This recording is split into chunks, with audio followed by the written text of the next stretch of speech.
Ayun mga umaga, my dear brothers and sisters, welcome ulit sa ating programa na Come Follow Me. And today na araw, no? Ngayong araw na ito is Monday. So ating lesson po ay from August 31 to September 6, Monday to Saturday. Ano maganda po ng lesson natin kasi ito po yung mag-uumpisa sa kung saan let everything that hath breathed praise the Lord. No? Tayo magpupuri sa ating Panginoon nating matutunan sa araw na ito. Ito po yung summary na ating pag-usapan sa buong linggo. So, dito po matutunan natin na kung saan ang bawat nilalang na may buhay ay may dahilan upang purihin ang Panginoon. Di ba? Bawat nilalang na nilikha ng Diyos. Paano tayo magpupuri? In every day of our life, pagising natin. Alam niyo po, I am so much grateful kanina umaga kasi pagising ko, instead ng kukunin ko yung cellphone ko, ang ginawa ko po is, kinuha ko po yung aking scripture. Iba-iba talaga yung epekto. For how many years, no? Parang sabi ko, convenient. Kasi pag cellphone yung hawak natin, doon natin makikita yung gospel library. Diba? Pag open mo ng cellphone, gospel library, okay ka na. Pero di natin namalayan na may mga notification sa taas. Di po ba? Andun yung messenger, andun yung ating mga online store na kung saan tayo nag-order, di ba? Ang mga update.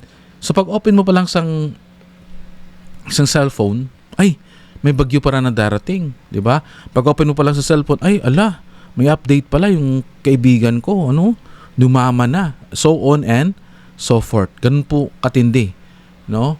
Kaya kaninang umaga when I wake up, nakita ko yung aking scriptures, hinopen ko yung scriptures ko, and I read, no? Actually nasa Deuteronomy pa rin po ako. Kasi one chapter a day. Unlike po dito, sa linggong ito, maraming chapter na ang involved. Sa Psalm chapter 102, 103, 110, 16, 19, 27, 135, so on and so forth. So, pagbabasa kasi ng banal na kasulatan, kung chapter lang by chapter every day, hindi na matagal siya bago matapos yung buong year. Buong chapter na yon sa Old Testament, sa isang taon. But doon po, parang nanibago kasi, di ba, pag cellphone, pwede mo siyang, yung tag doon, yung brightness, pwede mong lakasan, pwede mong babaan. Sa scripture, talagang yun na yun. Kung ano yung liwanag sa loob ng kwarto mo, yun na yun. So, I'm grateful na kapagbasa ako ng banal na kasulatan. Iba yung feeling. I said, I start my day right. Now, sometimes, may mga bagay na ang technology, pag hindi tayo aware, no, okay lang sana pag yung cellphone ko na yon, walang ibang apps kundi kundi gospel library lang, okay lang yon. Tablet, yung sa tablet mo is gospel library lang, walang ibang doon, apps doon. Yung Google, yun lang, no? So, 'di ba, talagang magsi-search ka pa. Pero kung gospel library lang, mapagbasa ka. Yung temptation napaka-less. Of course, masabi natin na sa tao naman yon, but 'di ba, iba yung focus tayo. So, in everything, no, sa bawat mga nilalang na may buhay ay may dahilan upang purihin ang Panginoon. As we praise God, dapat yung ginagawa natin is papuri din sa Kanya. Di ba? Kasi everything na ginagawa natin, mayroong corresponds po yun. So, pagising natin, if we start in prayer, nagpupuri tayo sa Kanya. We praise His name. Dinadalangin natin na maging maganda yung araw natin. And we are praying for good health. We're praying na samahan tayo ng Diyos. And yung banal na Espiritu ay sumama sa atin that day, no? Sa araw na ito. And after that, as we pray the scripture, di ba? Another na naman plus points, another na naman na charge. Kung sa another additional 1 bar, no, sa ating power bank. Kung tayo yung power bank, nagre-recharge tayo. As we go on sa ating trabaho, hinay-hinay lang, no? Relax lang. Alam ko may mga part ng buhay natin na kailangan magmadali. Especially if you're living in a, rural or urban, I think, rural area, if I'm right, no, sa madaming tao, talagang busy yung schedule nyo po, no? Talagang kung hindi ka magmamadali, maiiwan ka. Kung kayo papasok sa LRT, MRT, ano man tawag, sa bus, sa jeepney, no, talagang kailangan mong agahan pa. So, in every situations that we are facing, may mga kanya-kanya po tayong hinaharap. Kaya napakahalaga po na damhin natin yung banal na Espiritu na siyang sumama sa atin. Na natulungan tayo na papurihan yung Panginoon. Kasi every time po na maglilis tayo ng konti lang, nadadala tayo sa stress, nadadala tayo sa pressure, nadadala tayo sa parang yung araw natin, kasi simula pa lang ng araw natin, parang ang bigat na ng pakiramdam natin, no? Halimbawa, pagising mo pa lang, wala kang toothpaste, walang deodorant, di ba? Pagpunta mo sa trabaho, hindi pa na-plansya yung damit mo, parang meron sang chain of event na parang sasabihin mo sa sarili mo na araw ko talaga ngayon, no? But that leads us kung paano natin sisimulan yung araw natin. Handaan natin, pag sisimulan natin yung araw natin sa social media, naku po, buong araw parang social media na. Pag sisimulan natin yung araw natin na sobrang busy tayo, naku po, napaka-busy po ng araw natin. That is why ako, paghapon po, ang ginagawa ko ngayon ay nagmumotor po ako. Opo, dahan-dahan lang, nagmumotor po ako and naglilibot po ako kasi nakikita ko yung mga lugar na hindi ko pa nakita noon, no? Even though nandito ako sa like sa city namin, may mga lugar pala na mga tawag doon yung mga farm, hindi man farm, yung parang may mga baryo-baryo na maraming palayan, yun. So nakapaglibot ako kahit konti. Halimbawa, magsa-start ako maglibot ng mga 3 o'clock or 3:30 after ng work hanggang 5 o'clock in the afternoon. Naramdaman ko po yung peace. Doon ako nakipag-usap sa Diyos. Doon ako nakikita yung gawa niya na na-appreciate ko na, may mga ganitong lugar pa pala. So that is my, sa akin po, ito po yung comfort zone ko. Dito po ako nakakaramdam ng kapayapaan, ng peace, no? Kasi kanya-kanya naman po tayong trip eh. Gusto ko po sa nature kasi mas na-appreciate ko yung gawa ng Diyos kaysa sa gawa ng tao. Di po ba? And kasi pag mag-walking po ako, andun lang po ako sa isang memorial. Magsasabi nating memorial park po. Ano po yun eh? Yung parang libingan ng mga patay. Pero ano po siya, yung flat. Hindi yung mga ano po natin na typical na, di ba, sementeryo na patong-patong yung mga ano doon, mga patay, no? Doon po kasi flat yung yung paglalagyan sa lupa din lilibing. So, pag naglalakad po ako doon, marami din po nag-walking in the afternoon. Andun lang po ako. Okay naman siya. Kung saan pa napakaganda kasi safe eh. No, safe. Unlike doon na hindi natin alam kung ano yung mamimit nating tao, di ba? So, pag nag-walking po ako doon, sa area na yun, okay naman. Pero, pag nakamotor po kasi ako, parang marami ako nakikita ng mga bago na namang lugar, tapos yung hangin. Kasi, siya yung parang, yung mga baryo-baryo, di ba? Mga palayan, so preska yung hangin. At nostalgia na rin, pag sinabi rin nostalgia, balik na karaan. So in that way po, yun po yung coping mechanism ko, how to praise God, isa po yun sa ginagawa ko. So meaning, may ginagawa ko pong everyday na life ko na kung paano po siya maging meaningful. Kasi tandaan natin, hindi natin pwedeng kontrolin yung mundo. Pero pwede tayong kontrolin ng mundo. Di ba? Instead na we will serve God or we will serve the mammon or yung mundo itself. So in every day of our life, paano ba natin pupurihin yung Panginoon? It starts, di po ba? Nagsisimula po yun sa pagising natin. Nagsisimula po yun bago tayo matulog, yung prayer natin.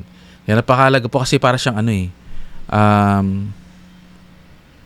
yung negativity ng buhay natin, positivity ng buhay natin, para siyang nagtitake tayo ng vitamins everyday.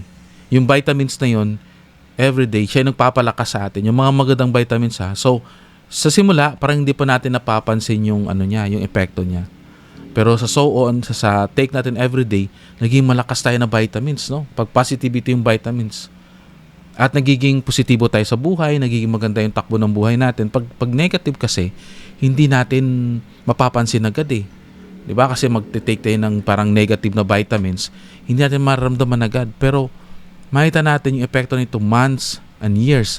Akala natin nakakapag-adjust na tayo, hindi. Nakakapag-adjust yung katawan natin sa negative. Pero yung katawan natin nagi-give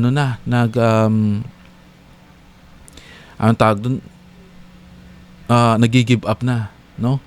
So, especially sa mga panahon ngayon, sa sobrang trabaho, alam niyo marami akong mga kilala, no, mga co-worker ko. And sabi nila, sir, grabe, no, yung trabaho pala natin. If we give all our time dito, yung bang may nakilala akong sobrang stricto, yung talagang ibubuhos nila lahat.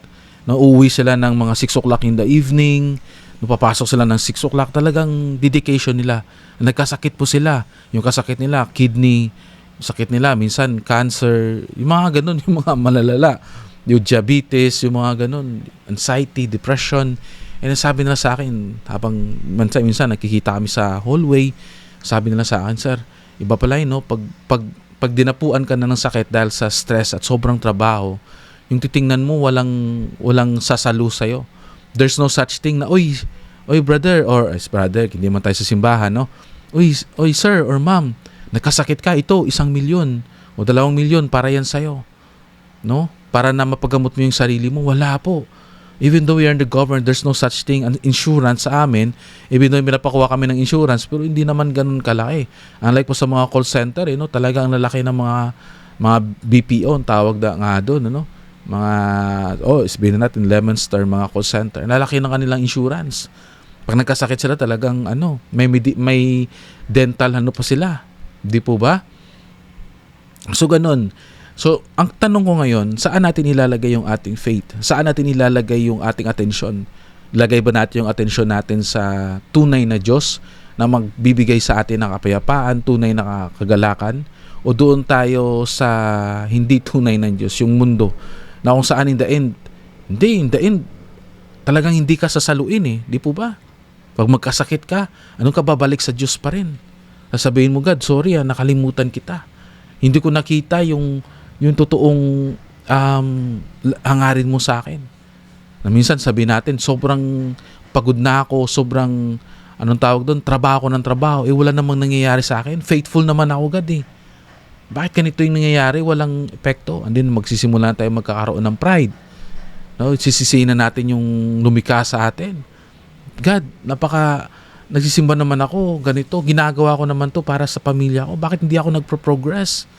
Yung kapitbahay namin, hindi naman nagsisimba yan. Irihi naman yan. Ibig sabihin ng irihi, yung bang, hypocrites, no? Hindi, the way they speak, napakaganda, pero hindi nila ginagawa yun in action, no? Irihi naman yan. Hindi naman nagsisimba yan sa kanilang simbahan. Pero bakit ang yaman nila? Nakapagpatayo sila ng ganito, no? And that leads us to nothing. Walang magagawa. And then in the end, babalik tayo sa Diyos kasi siya lang ang may sagot ng lahat ng bagay. Alam nyo, habang nagtra-travel ako, ito yung sagot diyan. Nagtra-travel akong ganun. May nakita ako sa gilid ng di ba, irrigation, o kung tama sa Tagalog, di ba, daan. Ito yung daan. Tapos may irrigation sa mga purok-purok po yan. Mga baryo-baryo, may irrigation. Tapos after ng irrigation, may kunting lupa doon. Bago ng mga palayan. Pinagtatayuan ng bahay. So yung bahay siguro mga 10 or 8 by 8 feet lang. Or 10 by 10 feet lang. Yun yung pinaka-maximum. Nakita ko, meron silang yung parang kawayan na 4 na haligi. Tapos elevated yung bahay nila mga 2 feet. Yun na yun. 8 by 8 feet. Doon sila nakatira. Diba, pag doon na yung kusina, andun na yung igaan, doon sila kumakain. No, imaginein mo yan. After lang kumain, magligpit na tayo, matulog tayo. Tapos yung amoy doon, sanay na sila kasi ganun Pag bago ka lang, pagpapasok ka doon, parang mabaho, di po ba? Especially pag hindi sila naglalaba, kasi bibili pa sila ng ganun, mabaho siguro ng mga parang parang tubig na natuyo na hindi na bilad sa araw. Yun yung mga ganun factor Tapos siyempre, yung mga pagkain nila doon is isda, doon sila kumakain, 'di ba? Medyo malangsa. Kaya pinagkakamalan natin minsan na aswang, pero actually sa sa kanilang lifestyle, no? Pero the point that I'm telling is napaka-nostalgia kasi sabi ko, back in the day, yung mga lolo't lola ko, ganito yung buhay nila. Naalala ko pa noon sa Kabangkalan, pag ako'y dumadalaw doon when I was kid, when I was a kid, nung bata pa ako, ganun talaga yung kanilang ilaw is kinky. Alam niyo po yung kinky, yung lampara? Yung bang, bang tawag yun, parang sandwich bread, di ba? Yung parang bote nun, lagyan ng gas, tapos, yun, di ba? Tisindihan, yun. Ganun yung mga yung noon. And then, nalaman ko, this is life. Minsan hindi natin nakikita the blessings that we have kasi kino-compare natin yung buhay natin sa mga taong kapitbahay natin na gumanda yung buhay nila. At ang ginagawa natin, nakipagkarerahan tayo. Karera tayo ng karera. Hanggang dumating na nagkakasakit kasi iba na yung panahon ngayon eh. Back in the day in 2004, umakyat kami ng Marikina. Merong part kasi doon na medyo bundok. No, nagkaroon kami ng activity. When we was a missionary kasi ano pa yun eh, we are allowed to do once a week na gathering. Maganda yung epekto nun. 'Di ba? Gathering. Nagkikita kami, babanding. Alam mo yung na-miss ko naman no, yung buhay no sa missionary. Nakita namin yung baba. Okay, yung baba ng Marikina. Tapos sabi ko sa kaibigan ko, Der, anong meron diyan? Bakit maitim yung ulap? Umuulan ba? Hindi sabi niyo sa akin smog yan. Yan yung mga nanggaling sa tambutso ng mga sasakyan at iniipon. Kaya yan yung alikabok or usok or something masama sa kalusugan. Smog. No, doon sa ilalim ng Marikina ba yun? Or yung isang syudad sa baba. Diba? Pag umakyat kami dito, makita namin sa Bacolod, hindi pa ganun kalala. No, we are blessed pero may mga lugar na unfortunate. Big sabihin na akin na yung health natin, kung nakatira kayo sa ganyan, yung parang makita natin na nagbabawas yung edad natin dahil sa mga kinakain natin, dahil sa environment na, di ba, na meron tayo. Minsan nga, parang pag umabot ka ng mga 40s, parang tuwang-tuwa ka na, no? Sa mga panahon natin, no? Especially sa next generation. So pag hindi natin na-appreciate yung Diyos, hindi lang ito papuri sa Kanya, but living a lifestyle with Him. So hindi natin fully magagrasp yung pagmamahal niya if sobrang busy tayo sa mundo. Busy sa trabaho, nalalamo na tayo ng sistema, karira tayo. Pag sinabi natin karera, yung bang naghahabol tayo na baka yung opportunity umalis. Pero hindi natin nalalaman na after 10 years o 20 years na paghihirap natin, hindi na natin na-enjoy yung buhay natin. It doesn't mean na enjoy, dapat inom, gumawa ng masama. Hindi yun big sabihin ng enjoyment. Yung enjoy natin na makapag-relax tayo together with our family. Kasi yung pinaka-center po nito, ng plano ng Diyos, yung family natin. Yung eternal family. Yung tinutukoy po dito, yung pagsasama ng pamilya sa walang hanggan. Ando natin fully mapipraise yung Diyos. How can we praise God if sobrang busy natin sa buhay? No, even panalangin, nakakaligtaan na natin. No, ganun yung epekto. That is why, totoo lang, no, sa buhay ko, parang every time nare-remind ako ng Diyos na, teka lang, Brother Dave, or Dave, so sobra ka na. Hindi na maayos yung lakad mo. Di ba? Kinokorek ako ng Diyos. Marami siyang correction sa akin at minsan, parang nagagalit ako kasi no, bakit mo ginagawa sa akin to? Now, there's a story na isang puno tinitrim ng isang tao. Siyempre, masasaktan yung puno kasi hindi mo na ako puno no? Pero tatanggalin mo yung mga branches hanggang after months lumago yung puno, di ba? Kailangan mong putulan yung baba para lumago siya. No? And then ganun din tayo, minsan pinoprone tayo ng Diyos. Kasi mahal niya tayo. Alam niya yung divine potential natin. Pero pag hindi natin ito makita, naglilis tayo ng landas. At doon papasok na, wala na akong time kasi sobrang busy ko na. Na ako? Anong tawag doon? May mahalaga pa akong gagawin. So pag hindi tayo aware, my dear brothers and sisters, madadala tayo. At hindi natin lubusan mapupuri ang Panginoon. But rather, magkakaroon tayo ng kalungkutan, magkakaroon tayo ng, ang tawag doon, parang we left behind, no? Sinasabi natin, bakit God, they're been blessed. Pero ako, bakit ganito lang? Pero hindi natin nakikita. No? Minsan kapag maganda ang buhay natin, madali tayong magpasalamat sa Diyos. Di po ba, agree tayo?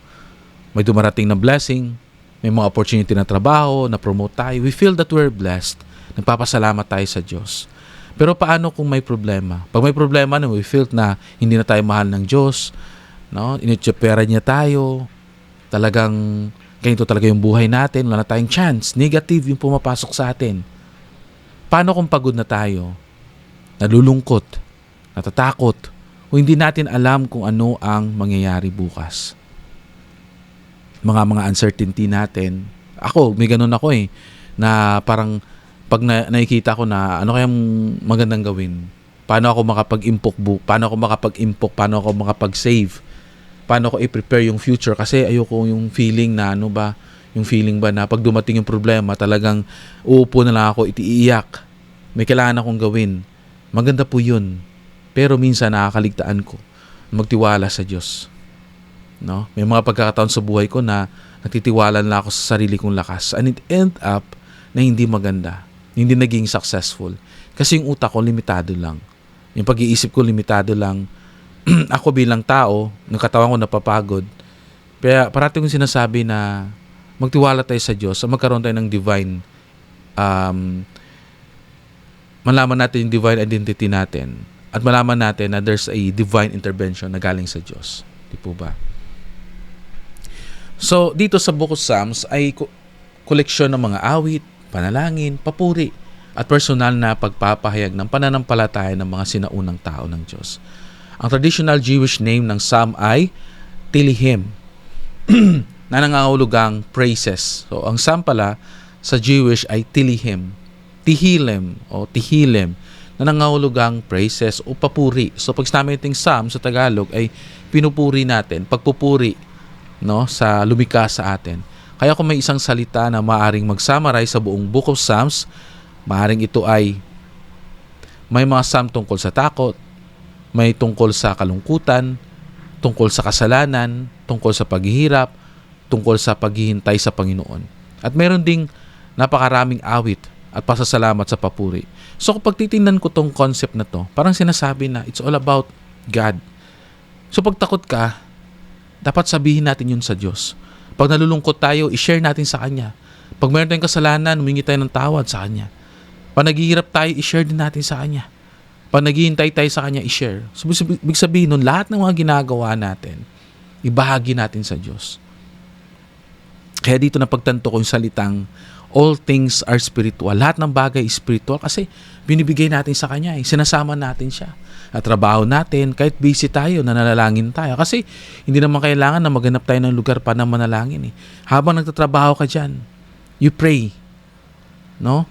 Yung sa amin, medyo challenging kasi paano ka mag-pray kung nagsasalita ka? Okay lang nagtatrabaho ba? Nagtatrabaho ako. Nakiklik ako dito ng anong yung tag doon? Keyboard. Pwede ako mag-pray. Pero pag nagsasalita ka sa lesson, no, sa klase, pwede kong i-include ang salita ng Diyos somehow sa aking pagtuturo.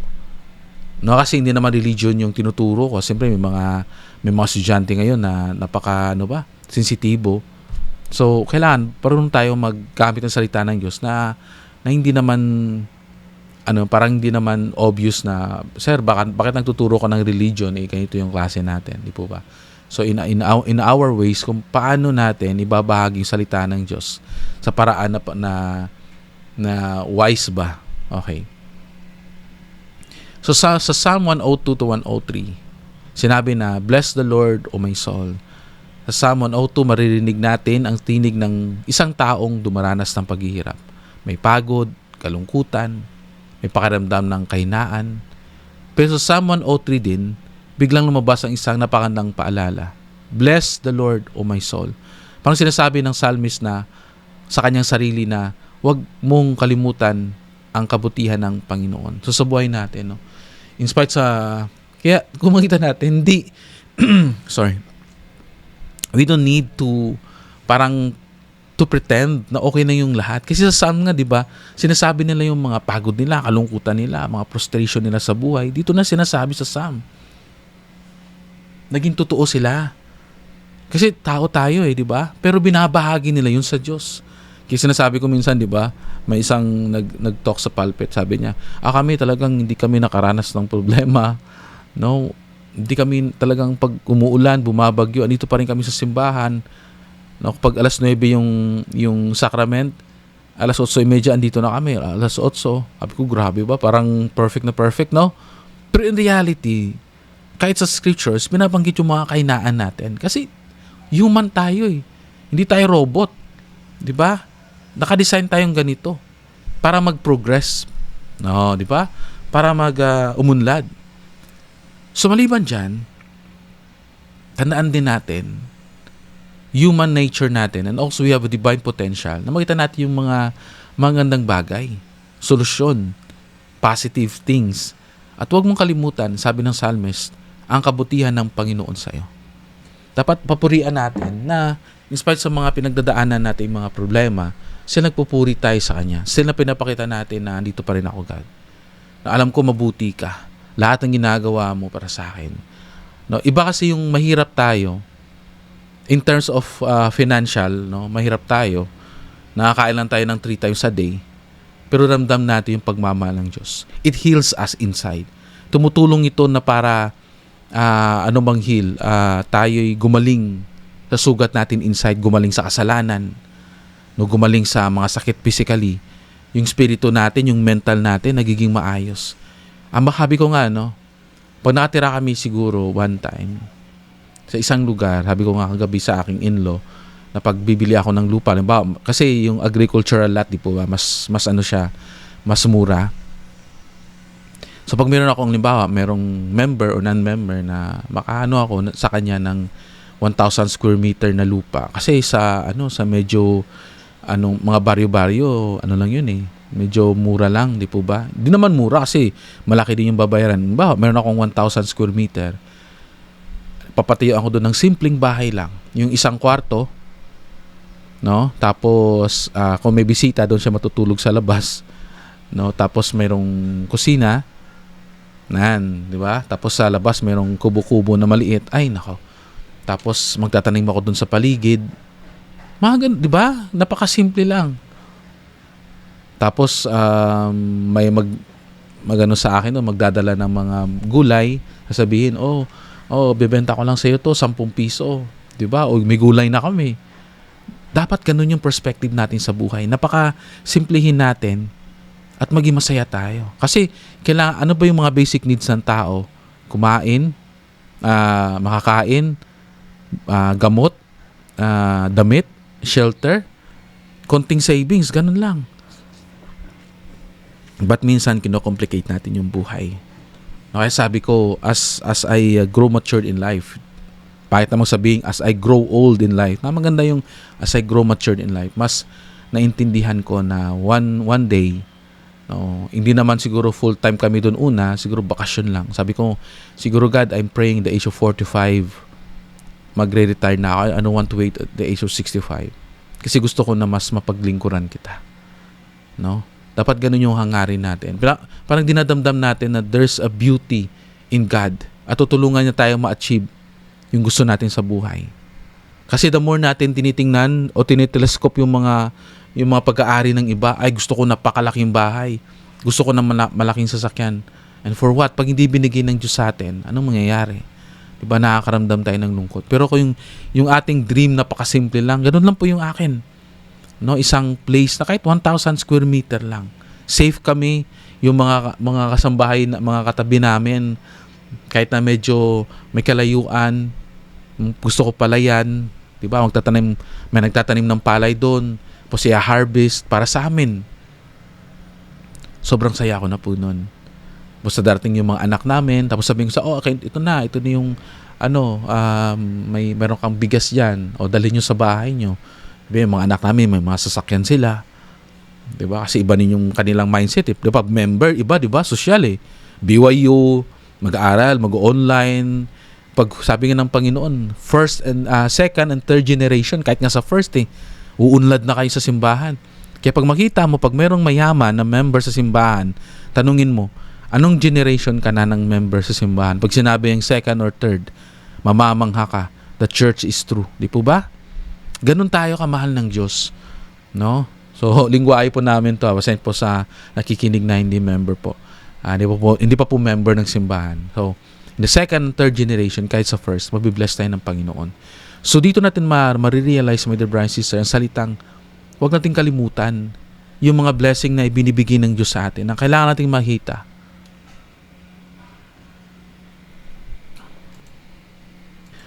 Ayun, no? So, Teka, ano ba tayo? Kaluluwa ko, alalahanin mo ang ginawa ng Panginoon para sa'yo.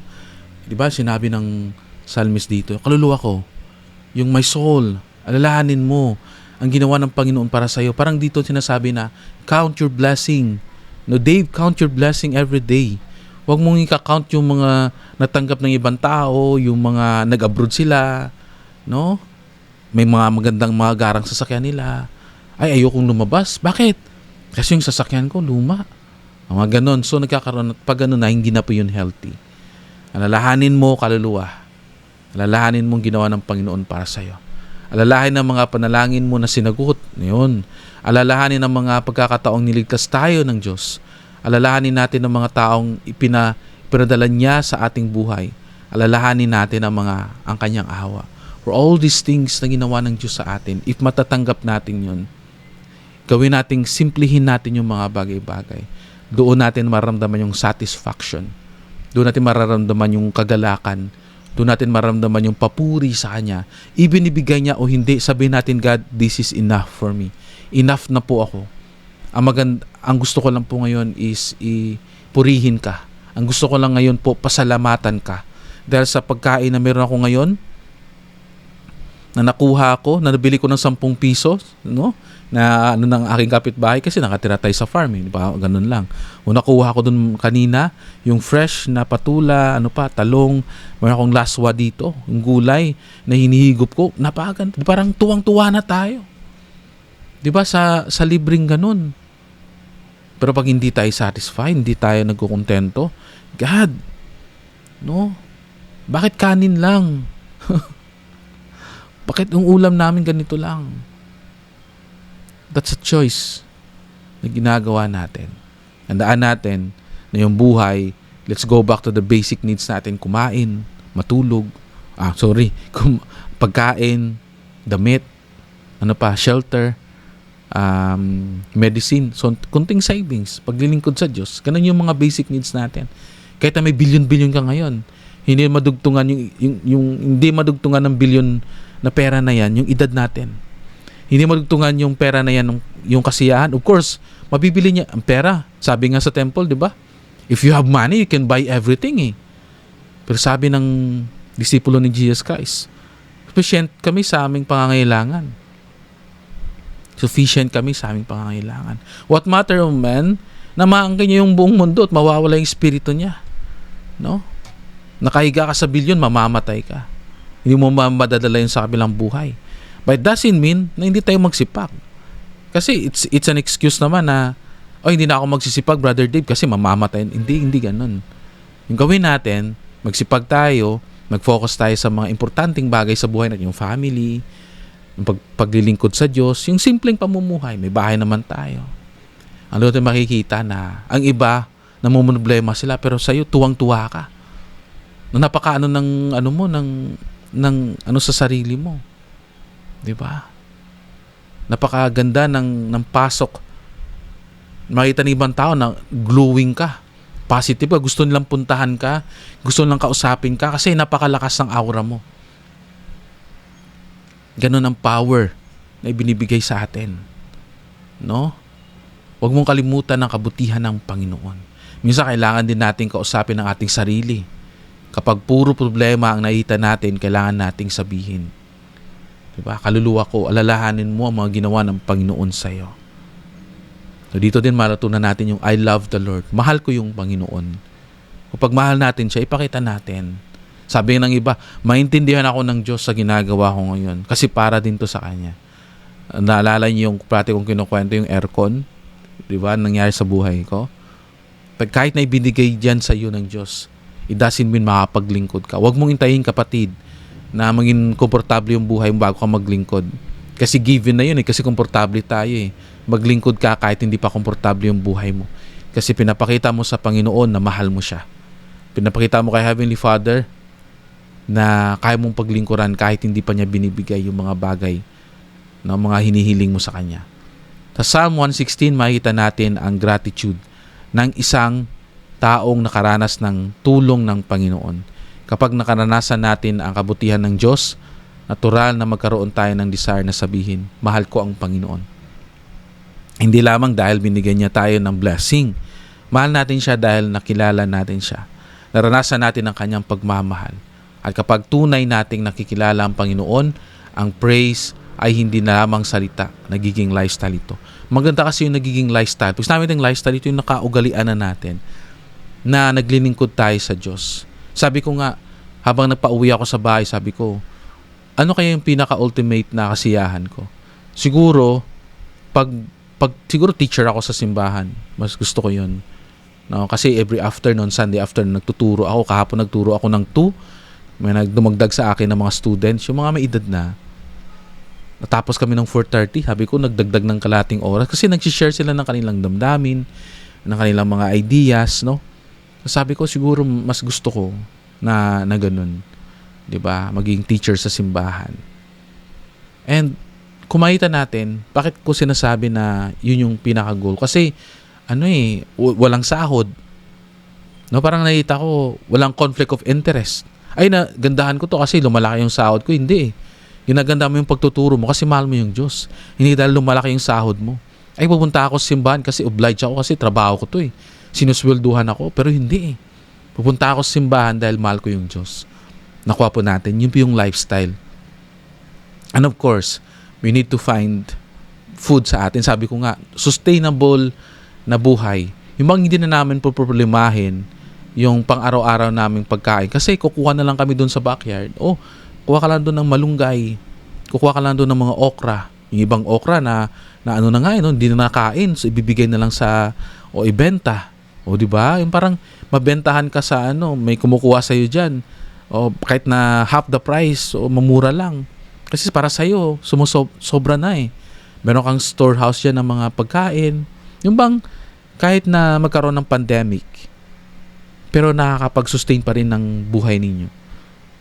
Malaking malaking savings kasi healthy na, hindi nakapag-save ka pa, tapos may palayan ka pa kahit na lang. No? Isang parang ilang makakuha ka ng 2 sako every 3 months, 3 sako, isolve na kayo. Makakuha ka ng 4 o 5, ibenta mo yung 2, yung 3 para sa inyo, sobra-sobra na yun kasi kung kayo-kayo lang naman, di po ba? So it's a matter of mind. Bakit nagagawa ng mga tao doon nakatira sa mga Baguio? Bakit nami-maintain nila yun? At most of them, hindi pa sila membro ng simbahan. Bakit? Kasi naging lifestyle na nila. Kaya the more silang spend time sa mas mahalaga sa kanila. Yung bonding, habang gumagawa sila dyan, nagtatawanan sila. After nilang magtanim, magkikita sila, tuwang-tuwa sila. Ang lalaki din ng bahay nila. Kasi marunong silang mag-save. Di ba tayo pag, malaki yung ko ngayon ha. Ano kaya magandang damit na bibilhin dito? Imagine, 500 pesos to 1,000. O sabi natin, mura lang, 400. Ilang damit lang ang nabili natin. Pag titingnan natin sa ating sa ating lagayan ng mga damit, dami na, parang relief goods na o mga relief na, ukay-ukay na. Di po ba? Pag tinototal natin yung total na pera dun, sasabihin natin, mga 20,000 na pala na gastos ko. Pero hindi lahat nagagamit natin yun. Nakuha po natin, minsan kasi tayo na maraming mga information na pumapasok sa atin na minsan di na tayo nakakapag-isip kung ano talaga yung importante. Minsan nakita natin yung kasiyahan natin sa pagbili ng ganyan. Pero alam nyo, pagbalikan natin yung simpleng buhay at i-adapt natin yung meron tayo ngayon, progress talaga tayo. Di po ba? Kaya sinabi ko nga sa sarili ko, to live a simple life, meaning to say we are self-reliant and we are rich. Kasi di ibig sabihin nun na may bahay ka na malaki, rich ka. Pero sa akin, hindi ako rich dahil magkano lang yung natitirang sahod ko every month, 3,000. Dahil binabayaran ko yung loan sa bahay. Mas mayaman pa mas may pera pa yung nagtatrabaho sa amin dito na katuwang namin. Yung I don't want to say katulong, no? Pero yung kasambahay or katuwang namin sa bahay. Kasi yung sweldo niya, 7,000 a month dito sa province. Malaki na po yun kasi mostly dito, 5,000 lang eh. Diba? Stay in pa yun. Sa amin, uwi-uwi pa siya. Ibig sabihin nun, it doesn't mean na malaki yung bahay. Hindi naman malaki yung bahay ko, hindi pa tapos po Wala pang kwarto yung mga anak ko kasi. Yung mga anak ko, wala pang kwarto. The point I'm telling is, 'Di ba? It doesn't mean na meron tayong ganito, mayaman na tayo. Minsan mas mayaman pa yung ibang tao kasi bilib na bilib tayo. Pero we are living in the world. Pag andito ka kasi nakatira, yung kinakasama mo everyday, ganun din yung lifestyle nila. Either like it or not, ma-influensyahan ka. Kailangan pumunta tayo sa isang lugar na hindi tayo ma-influensyahan. Na makapag-build tayo ng, parang, okay na ako. Enough na ako. Magstay tayo sa lugar na yon. Diba? Invite natin yung mga, mga kasamahan natin doon sa lugar, mga neighbor natin, na mga simpleng buhay na din. Tapos, gagawa ka ng parang project na paano sa tulungan, paano kumita. Mga ganun ba, no? Mga simpleng buhay sa nayon. No? Ano ba yung tawag sa amin? Sityo, mga barangay, mga palayan. After po nun, pwede tayong gumawa doon ng parang tawag doon, community service or ano ba yun, yung parang scripture study. Pwede kong gawin doon. Diba? Andun sila. So, nagkakaroon ngayon ng epekto sa lugar na tinitirahan mo. So my dear brothers and sisters, I know these things to be true. Masaya po ako, nakapagbahagi po ako ng medyo matagal ngayon. And alam ko yung psalm is about papuri. Hindi lang po siya, kasi noon pag sinabing psalm, para sa akin, positive eh. But lahat, sinasabi natin sa Diyos. Sinasabi natin sa Kanya yung mga problema natin. Alam ko po, it helps me a lot today to learn na living in a world na simplihin natin yung buhay. Gawin nating mapayapa at gawin nating wag nating hayaan na ang mundo ay kukontrolin tayo o ibang tao kukontrolin tayo. Kukontrolin na tayo sa stress, sa pressure. Tumindig tayo kasi yung binigay na Diyos sa atin ng kalayaan, yung free will or liberty, binigay ng Diyos sa atin to. No? Kung sa mga ninuno natin, they died for us. Kaya naging free tayo ngayon. And Diyos ganun din. God died for us to have our freedom. Gamitin natin yung freedom na yun, yung free will na yun sa kabutihan. Ibigay natin sa Diyos.